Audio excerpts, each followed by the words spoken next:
The weight of the silver tray was a familiar ache in my wrist, a cold promise against my skin. Around me, the ballroom buzzed with the sound of 1,000 meaningless conversations, the clinking of crystal, the low thrum of a string quartet butchering a pop song.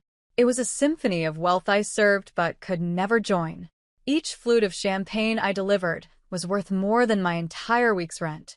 I was 18, and this was my life. A ghost in a red vest and a starched white shirt, refilling glasses for people who never once met my eyes. I moved through the glittering crowd with an economy of motion I'd perfected over months of this work. A smile here, a polite murmur there. Keep your head down, your tray steady, and your thoughts to yourself. It was a simple set of rules. Tonight, they wouldn't be enough. It started with a look.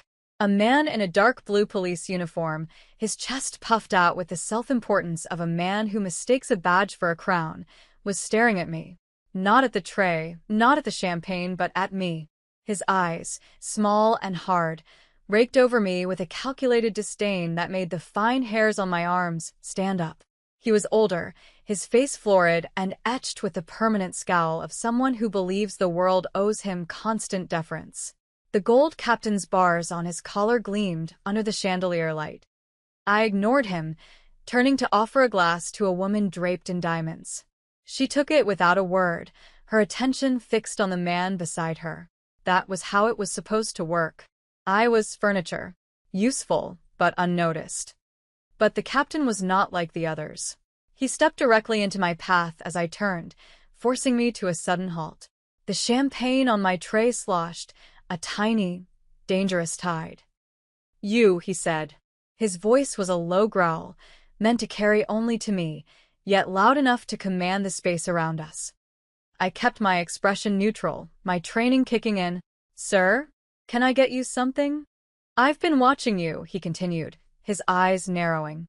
"You don't belong here." I could have said 1,000 things. I work here. I belong here more than you, who is probably just security for some politician. Instead, I said nothing. Silence was safer. "You've been casing the room," he accused, his voice rising just enough to curdle the atmosphere nearby. A few people glanced over, their curiosity piqued. Looking for an opportunity. A wallet left on a table, a purse unattended. My blood ran cold. This was not a misunderstanding. This was a deliberate act of humiliation. He saw my face, my uniform, my youth, and he had already written an entire story in his head. A story where I was the villain. "Sir, I'm just doing my job," I said, my voice quiet but firm. I would not let it tremble. I would not give him that satisfaction. He let out a short, ugly laugh. "Your job? Or your cover?" He took another step closer, invading my personal space. I could smell the stale coffee on his breath. "You have a suspicious look about you. A guilty 1 inch. My hands tightened on the tray. Every survival instinct screamed at me to walk away, to find my manager, to disappear. But I was frozen, pinned by the sheer audacity of his prejudice. He was performing, showing the glittering patrons that he was on watch, protecting them from people like me. "I'm going to have to ask you to come with me," he said, his hand moving toward his belt. "On what grounds?" The question was out before I could stop it. It was too sharp, too defiant. His eyes flashed with anger. He wasn't used to being questioned, especially not by someone he had already dismissed as less than nothing. "On the grounds that I'm a captain of the police department and you look like a thief. Now put the tray down." Slowly, the small circle of silence around us had widened. People were watching openly now, their champagne flutes paused halfway to their lips. I felt 100 pairs of eyes on me, stripping me bare. My face burned with a shame so hot it felt like a fever. I placed the tray on a nearby empty table, my movements stiff and robotic. The moment my hands were free, he grabbed my right wrist. His grip was brutal, a vice of flesh and bone. "You're coming with me. We'll sort this out downtown." "You can't do this," I whispered, the words tasting like ash. "Watch me." He pulled my arm behind my back, the angle sharp and painful. The metallic click echoed in the sudden hush of the ballroom. The cold, unforgiving steel of the handcuff clamped around my wrist. He was arresting me. Here. In the middle of this grand gala, in front of everyone. For looking suspicious. He was making an example of me. My heart hammered against my ribs, a frantic, trapped bird. Panic, cold and sharp, began to claw its way at my throat. I squeezed my eyes shut, trying to breathe, trying to hold on to the last shred of my composure. And that is when the world changed. It wasn't a sound. It was a shift in the air, a sudden drop in temperature. The low hum of the crowd didn't just quiet. It was extinguished, snuffed out like a candle flame. The silence that followed was different. It was heavy, absolute, and terrified. I opened my eyes. He stood in the grand archway of the ballroom, a silhouette against the bright lights of the foyer. He was not a large man, but he commanded space as if he were a law of physics. The room seemed to bend around him, the light, the air, the attention of every person within it. Kwon Jihan, my husband. He wore a custom suit of charcoal wool so dark it was almost black. It fit his lean frame with a precision that suggested it was crafted by an artist, not a tailor. His hands were in his pockets, a deceptively casual posture that did nothing to soften the lethal stillness he projected. His face was a mask of cold, aristocratic beauty, his black hair styled perfectly, not a single strand out of place. But it was his eyes that held the room hostage.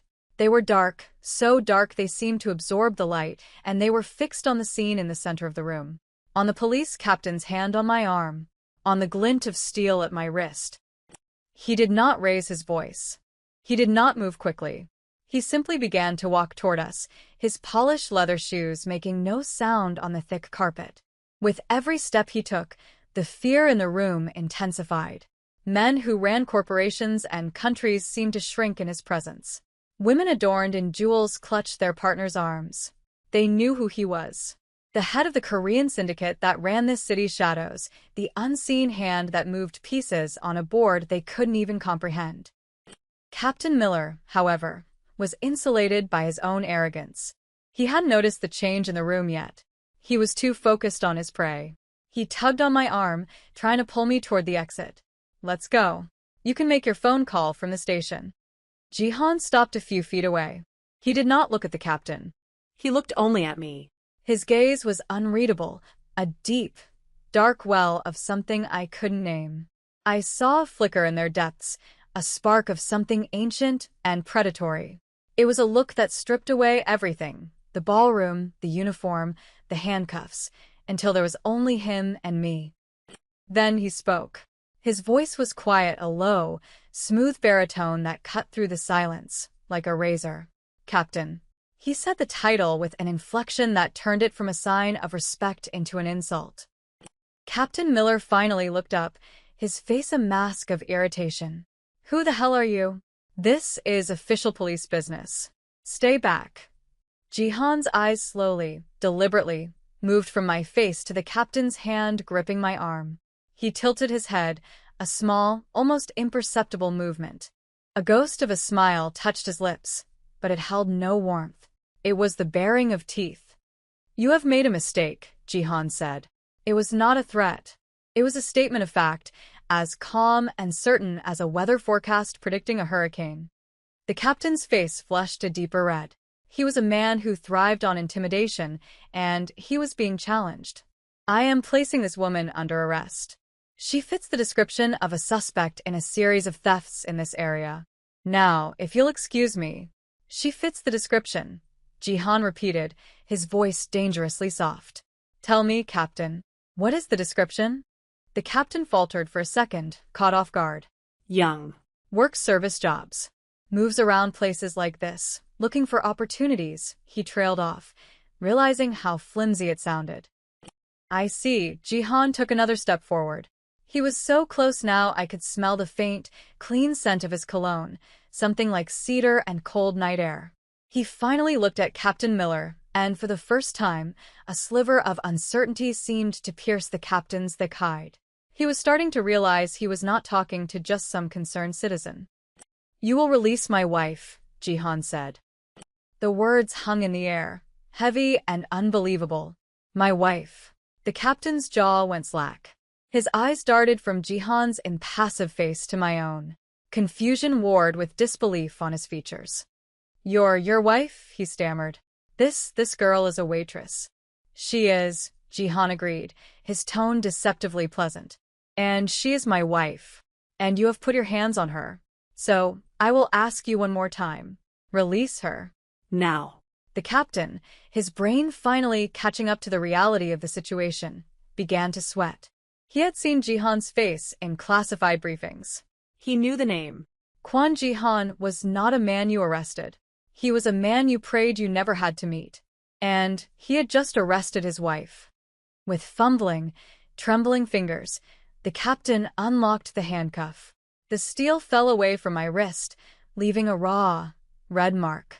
I instinctively cradled my hand, the feeling of freedom so abrupt it was dizzying.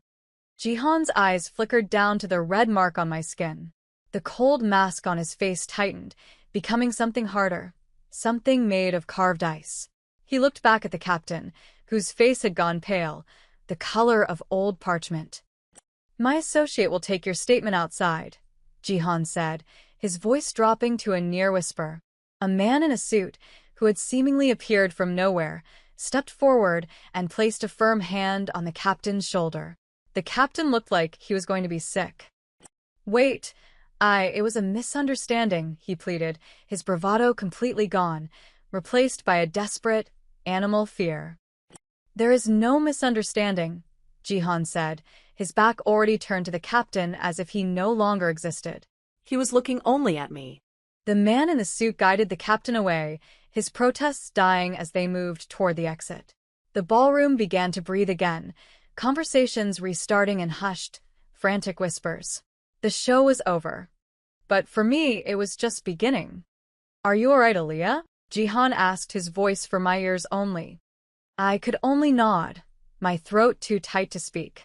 My wrist throbbed, a dull, humiliating ache. He saw me looking at it, and his expression, for a fraction of a second, was unguarded. What I saw there wasn't just anger. It was a deep, possessive fury that was almost frightening in its intensity. It was the look of a king whose most prized possession had been scratched. He reached out, his long, elegant fingers gently taking my hand. He turned it over, his thumb brushing over the red, chafed skin. His touch was surprisingly soft, a stark contrast to the violence I knew he was capable of. It sent a shiver through me that had nothing to do with fear. "This will not happen again," he murmured. It was a vow. He still held my hand, his grip firm, but not painful. He looked around the room, his eyes sweeping over the curious faces, the whispers, the stares. He was staking a claim, drawing a line in the sand for all to see. I was not just a waitress. I was his.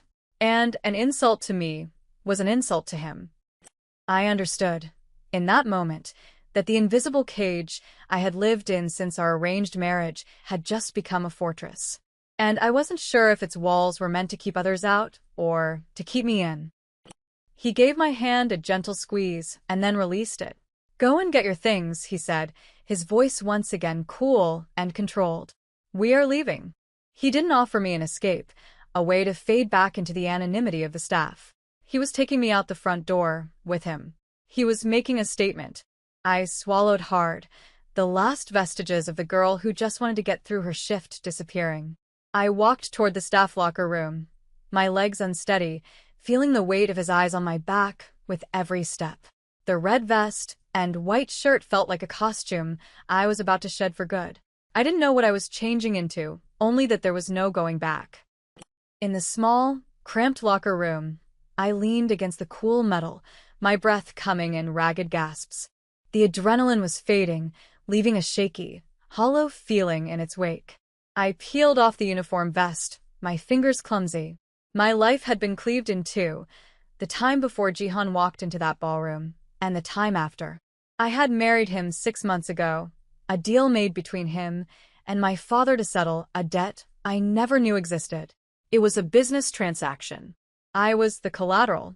We lived in the same sprawling, minimalist penthouse overlooking the city, but we moved in separate orbits. He was a creature of night and silence, a man who spoke in calculations and moved with a purpose I could never quite grasp. I was a student, a waitress, a girl trying to pretend her life hadn't been sold. He had laid out the terms with cold precision on our wedding night. He would provide for me, protect me, and ask for nothing in return except my discretion and my presence at certain events. Our marriage was a shield for him, a way to project an image of stability. And for 6 months it had worked. We were polite strangers sharing a roof.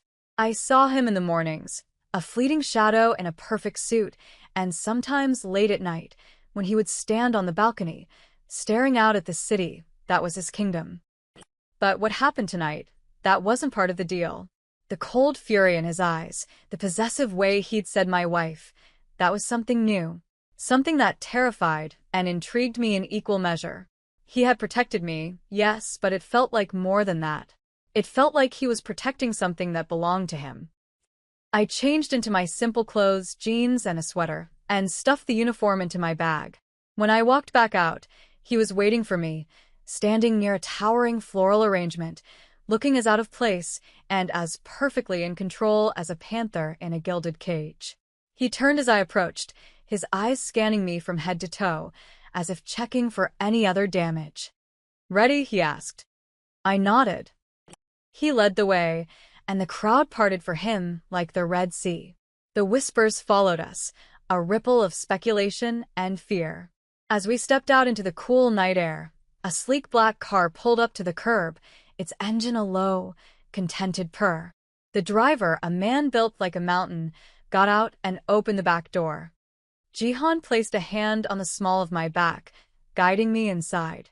The touch was light, impersonal, yet it burned through the fabric of my sweater. The car was a cocoon of black leather and silence, smelling of the same cedar scent that clung to him. The door closed, shutting out the world. We drove in silence for several minutes, the city lights a blur of fractured color through the tinted windows. I stared out at them, my reflection a pale, wide-eyed ghost. I could feel him watching me. "The captain's name was Miller," he said finally, his voice calm. "He has a 30-year career, a wife, 2 daughters in college, a pension he was looking forward to." The use of the past tense was not lost on me. "What will happen to him?" I asked, my voice small. "He will be retired," Jihan said. The word was sterile, clean, but the meaning behind it was anything but. Miller's life, as he knew it, was over. Because he had insulted me. Because he had embarrassed Jihan. "No one will put their hands on you again." I thought of the raw mark on my wrist, the public humiliation. A part of me, a dark, vengeful part one didn't know I had, was glad. But another part was horrified. The power he wielded was absolute, terrifying.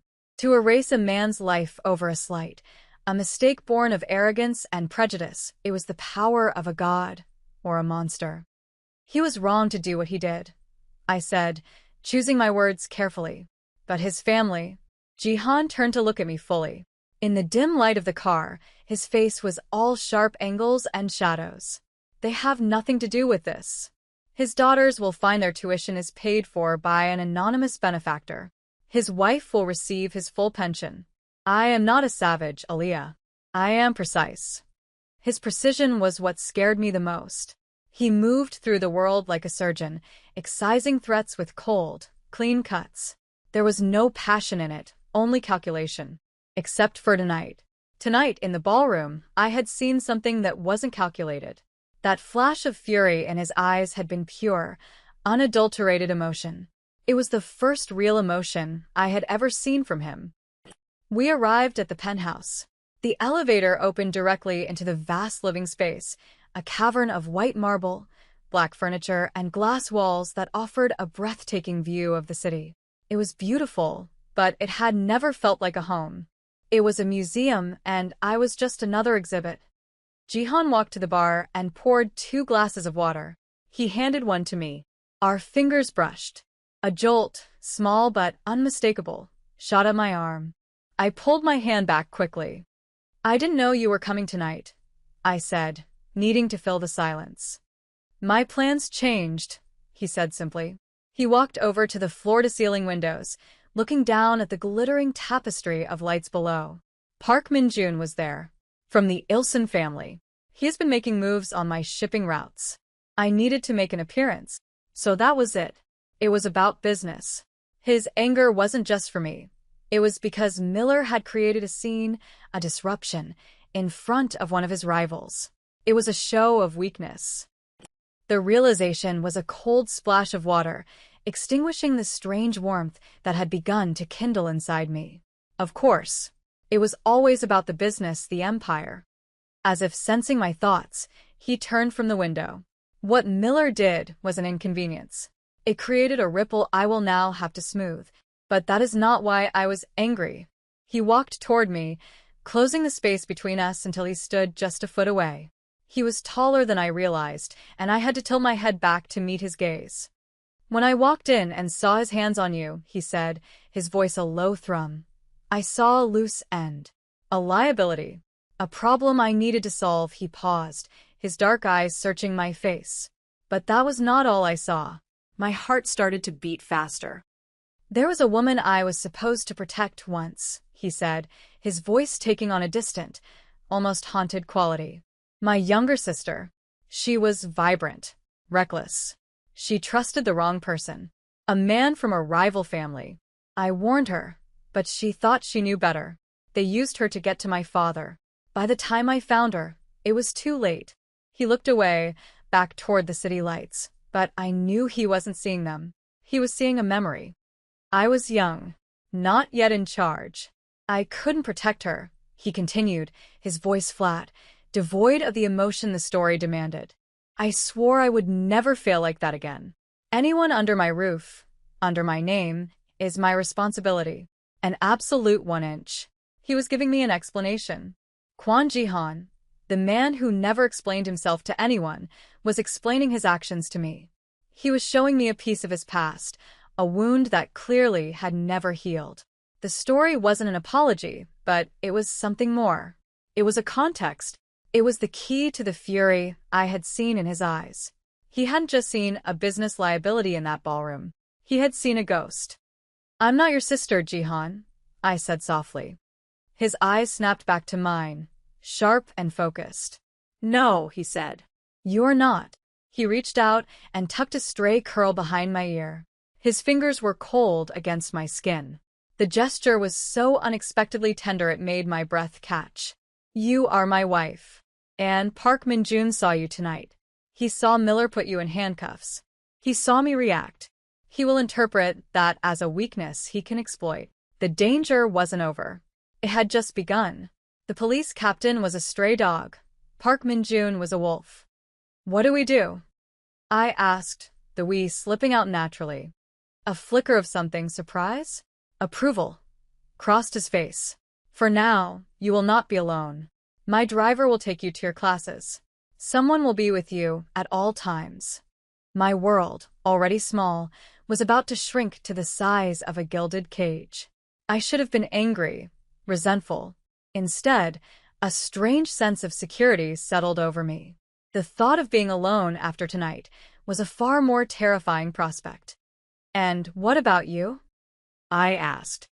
I will be handling Mr. Park, he said, and the cold finality in his tone told me everything I needed to know about Park Min-jun's future. He was about to turn away when I made a choice. I could let him walk away, let us retreat back to our separate, silent corners of this penthouse. Or I could close the distance.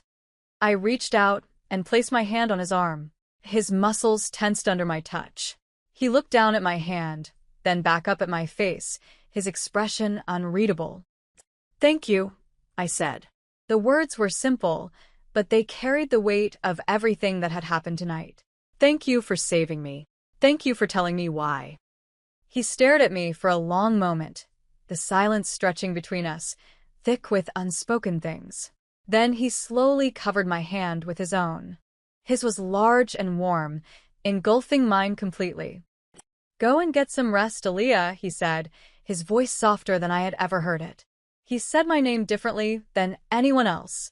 It wasn't just a sound. It was a physical thing, something he seemed to shape and hold before releasing it. He let go of my hand and walked away, disappearing down the hallway toward his office. I stood there for a long time, my fingers tingling where he had touched them. The penthouse was silent again, but it was a different kind of silence. It was no longer empty.